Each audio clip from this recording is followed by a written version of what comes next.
রাতের ছবি দেখাবো। সেখানে দীর্ঘদিন ধরে রাস্তা আটকে রয়েছে ইট বালি পাথর, যে রাস্তা দিয়ে চলা ইতিমধ্যে দায় হয়েছে এলাকাবাসীর। তারই প্রতিবাদ করতে গেলে মারধর করা হচ্ছে, হুমকি দেওয়া হচ্ছে, এমনটাই কিন্তু অভিযোগ করছেন সেখানকার বাসিন্দারা।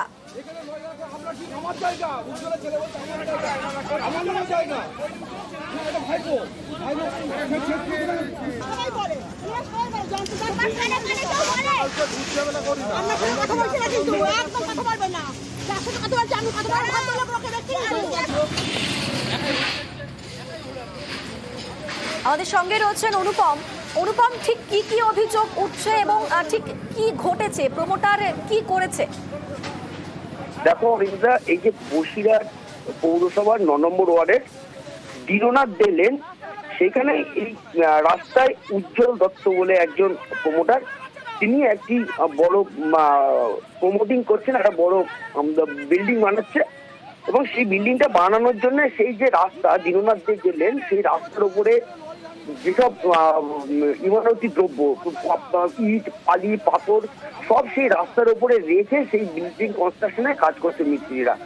এবং এলাকার সেই রাস্তার এমনই পরিস্থিতি তৈরি হচ্ছে যে গাড়ি চলার ব্যবস্থা দেখে চলা যাচ্ছে না এলাকার মানুষ, এবং এলাকায় যেসব বাড়ি বাড়াচ্ছে সেসব বাড়িগুলো ঢুকতে পারছে না, এমনটাই পরিস্থিতি তৈরি হয়েছে।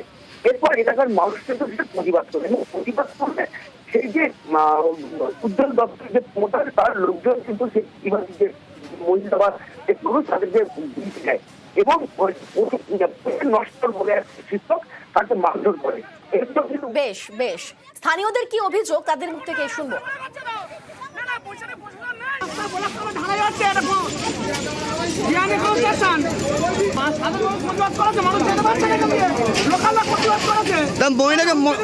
মহিলাকে মারধর করেছে।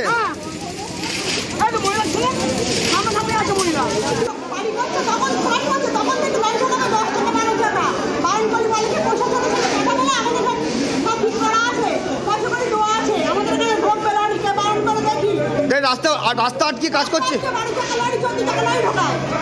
আপনি বারণ করেছেন বলে কি আপনাকে হুমকি দিচ্ছে?